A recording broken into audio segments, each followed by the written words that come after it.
Hello everybody and welcome to the United Stand. This is your latest Manchester United news as we react to Erik ten Hag's press conference ahead of the Everton versus Manchester United game in the Premier League on Sunday night at 7 p.m. Now, it is a little bit of a weird press conference, I would admit, because it's done on I mean, we've got to get back into this. Basically, what happens is Erik ten Hag gets his questions about the Everton game after his post-match press conference on the Thursday game, and then they release it around 1 o'clock on the Friday. So it's not the normal press conference in Carrington. Apparently Manchester United are actually training in Cyprus before flying back. But he has spoken about the game, and there's some really good things in here about intensity, effort, why he will back his players, why it's going to take months for Manchester United to hit some consistency. But more importantly, I think the big thing, and I think you as United Stand community are going to love this as much as I did, we finally got an update on Donny van der Beek, and an in-depth update on Donny van der Beek. And we finally got the questions we wanted asking about Donny van der Beek. Does he have a future? What's going on with him? So we've got that now, and I think although there's some really good bits in the press conference to discuss on the show over the next few minutes, the Donny van der Beek one is actually just shedding some light on something that we haven't had any information on. So effectively, he was asked about injuries ahead of the weekend, and he basically said that Varane is the only one. Mikael Roach, thank you very much for the super chat. Varane is the only one where there's hope that he will play against Everton. Harry Maguire is out, Aaron Wan-Bissaka is out, and Donny van der Beek is out. However, he was then asked about what the situation is with Donny van der Beek, because we've never really had it. And he said it's a muscle injury. He's been out for a couple of weeks. He is back training, but he's training on grass. He's training individually, and he's not training with the team yet. So Donny van der Beek is getting close to getting back. He actually is training, unlike Maguire and Wan-Bissaka and Brandon Williams, etc. He is back. He's had a muscle problem. He's back training individually, but he's not back. I mean, basically, they call it impact training. So he's well enough and on the road to recovery enough to be running around on his own and doing stretches and ball work, but he's not at the point where he can step it up and start, getting involved in training, tackling, drills, etc. So he's not quite there yet, but he is back. Then the next question was, Donny van der Beek, does he have a chance to still be a player at Manchester United? And I really like the answer from Erik ten Hag, because it wasn't like, again, I mean, look, you've got to look back to your last manager. I think permanent manager Solskjaer would have said, of course he has, Kadiki and me. We want to give Donny a chance, and he's got a great chancey at Manchester United. And yeah, but we didn't get that from Erik ten Hag. We got, has to be fit. Pre-season, okay. Then he gets injured. He's got to be available. He's not. Get fit and fight. And I summarised that quite quickly, but it's true. It's exactly what I think, and it's exactly what you think about Donny van der Beek. It's very frustrating. He's had 2.5 years at United, and that's a long time. He went to Everton on loan, got injured a lot. He came back, pre-season was okay. Ten Hag's right. He had an okay pre-season. He didn't have a good pre-season. Didn't have a good pre-season like Martial. He had an okay pre-season. We had that interview with him with Adam, didn't we, after one of the games out on tour, and he looked really forlorn and down. And then he's not had a look in this season because he's been injured. And Erik ten Hag is right. He was asked the question, does Donny van der Beek still have a future at Manchester United? And it wasn't, yes, he has. I used to manage him at Ajax. He's Dutch. I love him. It was very much, he's got to be fit. If he's not fit, he's not available. If he's not available, he's not playing games. His job is to be available. He's not. And when he is available, he's got to get fit and fight for his place. But he can't be picked. He cannot be picked if he is not fit. And I think that, we've basically been saying that ourselves, but we've not really had any clarity. We've now got the clarity. He's back training. Obviously, he's not back for the Everton game. I doubt he'll be back for the game against the Cyprus team in a week. So, Donny van der Beek's probably about 2 weeks away from getting any game time, really. But the fact that he's back is important. Mikhail says, do you think, honestly, Donny has a chance? I doubt it. I'll say what I say. I don't think Bruno Fernandes and Eriksen have shown that they're irreplaceable. I think that's a nice way of putting it. I don't think Eriksen and Bruno have shown every single game that they are brilliant and irreplaceable. I think Eriksen up until the international break had, but I think in the last couple of games, Eriksen has shown that maybe he looks a bit tired. Maybe he's playing too much football. Bruno, as we know, can be quite inconsistent. So it's not like Donny van de Beek should be sat there playing FIFA at home going, oh, I'm never going to get a chance. The only way I'm playing for United is when I'm the manager on FIFA career mode. And even then I bench myself. So he's not... He can't feel sorry for himself. Maybe under Ole Gunnar Solskjaer he could. He was fit. He never got any game time. But Ten Hag has shown that if a player's performance drops and he's got a replacement, he'll bring them in. Erik Ten Hag would have started Donny van de Beek against Sociedad, against Sheriff, and he would have played him last night. But he's not available. So I think, like Mikel says, and like many of you have said as well, if you're asking me whether Donny van de Beek's got a future at Manchester United, I wouldn't even say 50-50 anymore. I'd probably say 70-30 against, because the clock is ticking. We only got another month. A month on, I think it's just 4.5 weeks until we break for the World Cup. 4.5 weeks till we break for the World Cup. He's not fit. He's not going to be fit for probably another week and a half. That gives him 3 weeks before the World Cup break. You come back from the World Cup break into big games in the Premier League, and then the transfer window opens. I think he's knocking on the door for January saying, I want to go. I think time's running out. I don't... Look, logically, he's going to get 3 weeks to prove himself. Then we're going to break for the World Cup. Then Erik Ten Hag's going to make plans. Then maybe Donny's going to knock on the door because he's not at the World Cup. And maybe that's it. Maybe in January he's gone. Maybe he waits till the end of the season and maybe gets a chance after Christmas. But I don't know. I think that World Cup break, where he's not going to the World Cup and Ten Hag is going to do a lot of planning. Remember, Ten Hag said himself, when on that World Cup break, I'll be looking back at the previous 3 months, who's been available, who's played well. You know, he would look at all those things and he'll look at Donny van de Beek and go, he's not been available, so he's not played well. So I think time is running out for Donny. I would say I'm 70% chance it's not going to work out, 30% chance it will. But they're not bad odds. He can turn it around. I hope he does turn it around. I like Donny van de Beek. I like the player, and I think it's far easier to have a player that's already here that comes good than replace a player. I mean, look at Anthony Martial. Many people were writing him off. He's now solved the problem, a very big problem. So, you know, Donny can still do that, but I don't know. I don't know. But look, at least he's back. I mean, the problem is, if he comes back and pulls a muscle again, he's out, isn't he? He's done. And it massively frustrates me. And I need to move on. Could talk about something else. But why is Brandon Williams injured? Why is Axel Tuanzebe injured? Why is Phil Jones injured? Why is Aaron Wan-Bissaka injured? Why is Donny van de Beek injured? That's 5 first team squad members who aren't playing, who would be quite useful on the bench, injured and long-term injured. Why do we have this epidemic of players who get these injuries, who aren't first team players, and then they're out for months? It's weird. It's really, really weird. And I'm sure it frustrates Ten Hag because it frustrates me. If Marcus Rashford's out for 2 months because he pulls his groin against Everton, at least you saw the evidence of it. You know, at least you know why he's out.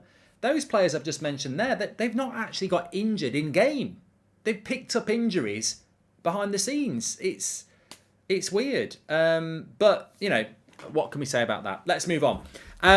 He was asked about intensity. I think this is probably the best bit of the press conference for me.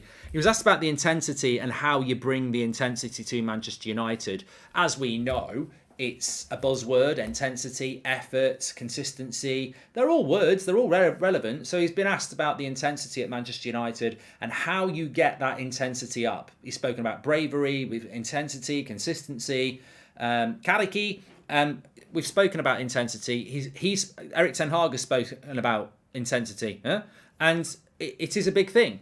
How do you get that? That's what Erik Ten Hag was asked, and this answer is fantastic. But before I do that, Clans just said, "Hi Mark, do you think Man United should buy Sommer this January? He's a really good goalkeeper who could help out." I don't think people would be happy if we bought Sommer to Manchester United, and you know why, Clan? Because he would be perceived as a potential backup goalkeeper, and I think a lot of United fans want a goalkeeper to come in who can be the first team keeper. And I think they would be more wanting people like Sanchez from Brighton, Lafont, people like that. I think that's what we've got to go for. Anyway, let's move on. So he was asked about intensity and how we get that intensity. And he basically, these are Ten Hag's words. It's physicality, it's mentality, it's sustainability. It's a way of life. Every training session, every game, you've got to have that intensity. And it takes longer than a week to get that. It will take months. Manchester City is the standard. We now have to deliver that consistency, but it won't be overnight. It's going to take months. What an honest answer from the manager of Manchester United. I think that Bruno, on the press conference for the Ammonia game, said when he was asked about Man City and Arsenal, we don't look at others, we look at ourselves. I didn't agree with that. And clearly Eric Ten Hag didn't, because he was asked unprompted and mentioned Manchester City. Great job, Mark, says Marty G, who's been a member for 13 months. Thanks for being a member, mate. If you want to join the members club like Marty, get your badge and exclusive content, click that join button.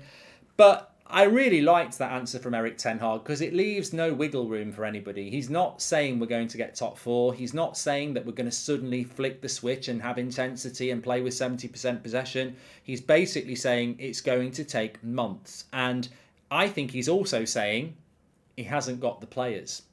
He didn't actually say that, but I think he has. In an indirect way, it reminds me of Rangnick. There's a hidden answer within his answer. Because when he's saying about how do you get the intensity, and he says we need physicality, mentality, sustainability, consistency, it's a way of life. It's the way of life thing. Every training session, every game, you've got to bring it. Well, we know, and I think he knows, we've got players that can't deliver that. Either they're going to learn it or they can't deliver it. Do you know many Manchester United players that deliver intensity, energy and consistency every game? I don't. There's 1, 2, 3, 4 off the top of my head that touch it, but the rest of them are nowhere near it. They don't bring it every game. They don't bring the intensity every game. They don't bring the bravery every game. They don't bring the sustainability. They don't bring the physicality. They don't bring the mentality. They don't bring the consistency. They don't bring it every game. So if that's what Ten Hag wants, that consistency every single game across all those things, and we've got players that have proven that they can't give it and bring it, then he's right. It's going to take weeks and months. And it will take months if you've got to replace these players. Or it will take months to teach these players to get up there, because they're going to keep roller coastering, aren't they? Good game, bad game, good game, good game, bad game. He's absolutely spot on. It will take months. And it's a way of life was the thing that registered with me, because for these players, they don't have it. I don't know why they don't have it. Is it recruitment? Is it personality? But he's right. When he says Man City are the benchmark, they are. They've got a squad of players that bring it every week. Every week. They bring the intensity. They can be beaten, but they don't get beaten because they've dropped off or they're not. When Man City get beaten, it's because they play bad. It's not because they lose the intensity or the effort or the mentality. They just have a bad game every now and again. But they never don't stick to their principles. And he's right. That is the benchmark. But have we got the players like Man City? I don't think we have yet. So it's going to take time. He's right. And look, some of these players will hit that level. Some of them won't. These players don't want to be sold, so they fake injuries to prevent other clubs from buying them. They'd rather sit at home on huge wages than play for low wages at another club, says Marky. I mean, that's a big accusation. If you're saying that some of these players got themselves injured in the transfer window to avoid a move so they can stay at United and coast on a good wage, it's scary, because it fits in with what Ten Hag said, isn't it? We've got a squad full of low mentality players that really are just here for an easy ride. Maybe you're right. I don't know. What's your honest thoughts on how we think this season will pan out? Where will we finish? I'm hoping top 4 with maybe a cup, says Daniel. I think you might, Daniel. I think you might be setting your standards a little bit high. I do. For example, someone just said, is Varane back on Sunday? We don't know. He's hopeful, but we don't know. I think Everton on Sunday is a really tough game for us. I don't think that's a tough game for Arsenal or Man City or even Liverpool. Well, maybe Liverpool because it's a Merseyside derby, but that's a really tough game for us. And I think that's the best way to gauge where we're at. If we're playing Everton away, that's a really tough game for us. Is it? I mean, I'm not saying Everton can't get a result against Man City or Arsenal or whoever, but is it as tough a game for Man City or Arsenal or Spurs or Chelsea or Liverpool as it is for us?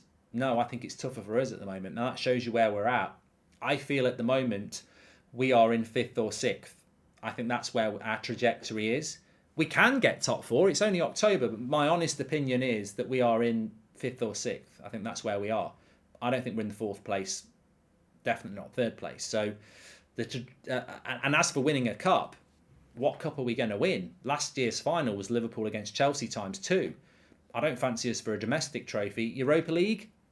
Well, Arsenal are in that. Who's dropping down from the Champions League? Are we going to finish top of the group and play a 3rd place Champions League team? So, which is not only just another extra 2 games we don't need, but it could be a difficult game. So, I think at the moment, if I'm being honest, and I think Ten Hag can't say this because no manager should say this, my trajectory for Man United, my honest opinion now, on October the 7th, is we will not be in the top 4 and we will not win a trophy. That's where I think we're heading at the moment. But things can change. But the things that will kill us is we've played 7 Premier League games, we've won 4 and we've lost 3. If we lost on Sunday, we've lost 50% of our games. So it's very difficult to say we're going to get top 4 at the moment, because go back to what Ten Hag said: mentality, consistency, physicality, sustainability. He's questioning all those things on the journey to intensity. And if you haven't got those things, are you going to get top 4? On Ronaldo, people forget he lost a child recently. The impact that has on the average person is huge. Mental strains can last a long time, says Aaron. Thank you very much for your super chat.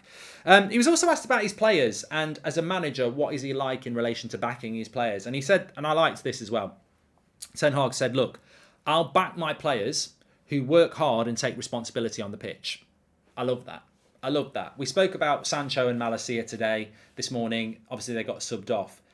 Did they work hard when that goal happened to get it back? And did they take responsibility on the ball? No, they didn't. And maybe that's why they got subbed. So I think what Ten Hag's saying there is the personality of the player, what they're doing on the, how they're perceived by the public or the press, is irrelevant to him, because he will back them if they take responsibility and they work hard for him on the pitch. And I think that's the most important thing. I always say this as a supporter. I think some fans, they have favourite players, and they also almost want to believe that they could invite them round Saturday night to watch Strictly Come Dancing, have a bag of popcorn, maybe put Top Gun 2 on, play a bit of FIFA. It's irrelevant. It's absolutely irrelevant. Some of my idols growing up for Manchester United, you could say, questionable personalities off the pitch. That's a nice way of saying they're a bit of a knobhead. But did it bother me when I was growing up? No. It's what they do in a Manchester United shirt that counts. I mean, if they do stuff that's illegal off the pitch, they'll get dealt with. But what they're like off the pitch, if they're an arsehole, if they're one of those people who goes to the front of the queue and says, do you know who I am? If they're just a bit of a dickhead, does it really matter what they're like off the pitch? It's what they do on the pitch. And look, I don't know some United players that I've loved over the years. I've never met them. They might be complete knobheads. They might be really nice people as well. But it doesn't matter to me because they delivered on the pitch. When I look back to the United side I grew up watching, they're still, I still see the clips and they're still heroes. Even though I know some of them in real life may not be that like that. But they're still my heroes because all I ever cared about is what they do on the pitch for Manchester United. I don't need them to come round for a Sunday roast. That's not an innuendo. I mean, like beef and chicken and everything like that. So I think that's what Ten Hag is saying. It's if they take responsibility on the pitch and they work hard on the pitch, he will back them as players. And that's what we're looking for. That's what we're looking for. I don't care if...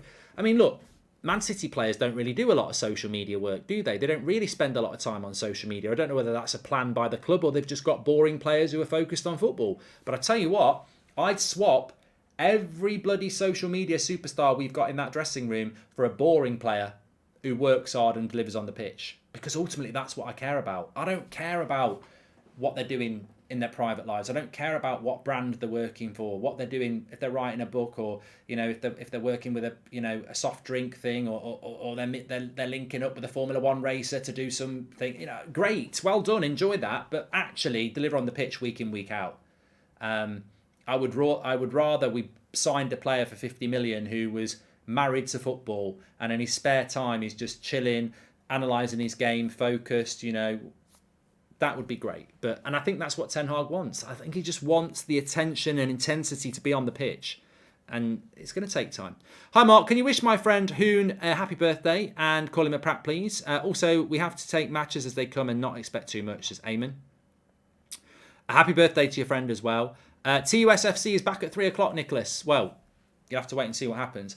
And Nicholas says, Nicholas has been a member for 5 months. He's got his badge. Get the badge in. He says, that is good for Erik ten Hag to be our manager, but greedy owners should leave. Yeah, well, Nicholas, we're never going to move away from the fact that the problems we have are definitely the ownership. And like Sam Lewis says, who's a member, you can see his badge there. Get the badge in, Sam. He says, technically, it's the club's fault for encouraging all the bullshit. Yes. Look at the mentality of Liverpool and Man City as a football club, as a brand compared to Manchester United. We are a brand, we are not a football club. So we obsess about brand deals, link-ins with brands, what we're doing here, what's happening on social media, how we're perceived on social media, how's that player perceived on social media. We put so much work into off-the-field activities, whereas maybe Liverpool and Man City are more focused on on-the-field activities, because if you are delivering on the pitch, you will deliver off the pitch. But United try and focus on delivering off the pitch and hope that we deliver on the pitch. So the club feed a lot into this, yes. The recruitment, as we know, is a mess, and it feeds into everything. It's a big job for Erik ten Hag. He was also asked if we need to be nastier and more aggressive. I thought it was a good question, but I didn't really know where it was coming from, because we do pick up a lot of yellow cards. So the question was, do we need to be nastier and more aggressive? And I think Erik ten Hag obviously reacted that to the same way I will and you did. He said, well, you know what, we're picking up too many yellow cards. He mentioned the Delo yellow card last week in the first couple of minutes against Grealish, and he said, I couldn't understand it. First 2 minutes of the game, first duel, it's a foul and it's a yellow card. And he said, we're picking up too many yellow cards. I've spoken to the players about it. But yeah, you've got to be nastier, but you've got to be smarter. We need to play smarter. And I think that, again, portrays and evidences just how in tune Erik ten Hag is with the problems we have. I think Ralf Rangnick was in tune with it, and he spoke very honestly, of course. But Erik ten Hag is definitely in tune with the problems that you've got with this team and the problems with the consistency. And I think this is just another evidence of how he analyses things the same way you does, and probably to a much better level because he's a top coach. But he's right. We do need to be nastier, but we need to be smarter. We do pick up a lot of yellow cards, and they're silly yellow cards. They're petulant yellow cards. They're silly fouls. We need to be smarter. And in general, I think this has been a problem at United for a long time. The intelligence on the pitch is lacking. The leadership on the pitch is lacking. We don't do clever fouls like Man City. You know what Man City have been known for years, and Pep Guardiola did it at Barcelona and he did it at Bayern Munich? It's the early foul. It's the foul before. Man United do the foul on the edge of the box. Man United do the foul on the last man, and they get the yellow cards. Man United do the big, obvious foul that is at a point in the game where it draws the referee and the crowd's attention to it. Like look at you know, some of the free kicks and fouls and yellow cards we've picked up over the last 12 months. You'll see this. It's United do the big foul, the stupid foul, the foul that's close to our goal or is part of a build-up of possession that's going to lead to something for the opposition, and it makes it very easy for the referee to give the yellow card. What Man City and Pep Guardiola do is when they lose the possession on the edge of the opposition's box, that's when they'll make the foul. And it will never really be a yellow card because it's deep in the opposition's half. You make the foul then. And then two things happen. One, you don't pick up the yellow card. Two, they get a free kick in their own half and you can get back into shape. Pep Guardiola is very, very clever and very, very good at telling his players to play the early foul. So when you lose the ball, before they play the pass that puts them into the dangerous position, and if you make the foul then you're going to get a yellow card. When you lose the ball and there's potential for it to become dangerous, make the foul then. Make the foul then. Because you won't get the yellow card and you will stop the attack. And that's playing smarter, and that's what Erik ten Hag means. We pick up too many yellow cards because we make the foul too late. We make it when they're on the attack. We've got to be smarter. We've got to make the clever foul. We've got to still be nasty, still do all that things, but make the clever foul. And that's what Ten Hag is talking about. And the best way to make the clever foul is to be a team that has most of the possession in the opposition's half, because when you lose it, you make the foul there, you reshape. That's what it's all about. So absolutely brilliant analysis from Erik ten Hag, and he's right. We pick up too many yellow cards because we are nasty, but we do it in the wrong areas. We need to be clever and smarter. We need to play the game a little bit more. That's what it's all about. And that's Erik ten Hag's press conference in a wrap. So Varane hopefully back for Everton. Donny, Maguire and Wan-Bissaka won't be, but Donny is back in training. Ten Hag laying it on the line. If Donny wants a future at Manchester United, he's got to get fit. He's not fit at the moment. He's got to get fit and fight for his place. And some really good comments there about intensity, of course, which we've discussed. And I enjoyed that. I enjoyed that press conference from Erik ten Hag. It was short, but it had a lot of detail to it, a lot of meat on the bones, and he is a very, very intelligent coach. There's no guarantees he's going to be a success, but he's definitely the manager I wanted him to be. I'm sure he's the manager you wanted to be. His job is so difficult, though. I mean, it's so difficult. You've got terrible owners, terrible board, terrible recruitment, and a squad that needs a lot of work. It's a massive job. I would say it's the hardest job in football. People will say, wow, it's not the same as managing Lincoln City, but it is one of the hardest jobs in football because you're managing a club with massive expectations. And he even said that, look, the ambitions are high and we have to deliver in a team culture. That is the demand. He's got a club and a fan base that should be winning titles, but he's got a board and an ownership and a squad that is mid-table standard at best. And it's a hard job, but he definitely knows what's needed. I just hope he can deliver because I think he talks the talk very, very well. 3 o'clock. Don't miss it on Twitch. Goldbridge TV on Twitch at 3 o'clock. Don't miss it. Also, 8 o'clock tonight. It's the Friday night 8 o'clock show. Love it. Q&A, bit of a drink and stuff. It'll be a good chat tonight. So get your questions ready. Please do subscribe. We're getting really close to 1.5 million. Bottom right hand corner. How can you help us? Subscribe bottom right hand corner if you haven't. If you have subscribed, click the video and share it. Let's get newbies involved. 1.5 million. We're having a party. What an amazing community we have. It's getting close. Thanks everyone for watching. Leander says not even a mid-table, championship at best. And who do you bring in if Maguire leaves, says Drub. Long way off. And William says, I'm from Lincoln. We're not that bad. You know what? Lincoln Cathedral's quite nice. I sung there. I was about 8. But that was the highlight of my singing career. I sang a solo at Lincoln Cathedral. They still talk about it to this day. If you hang around Lincoln Cathedral, there'll still be people saying there was this angelic voice here about 30 years ago. Little blonde-haired lad. I think his name was Goldbridge. He sang a solo, and it was like listening to angels. Anyway, thanks, Mark, says Matt Hunt. Everybody have a safe day. I'll see you on Twitch a little bit later if you're going to watch that at 3 o'clock. It will be very, very good, and 8 o'clock tonight. Thanks for watching. Take care.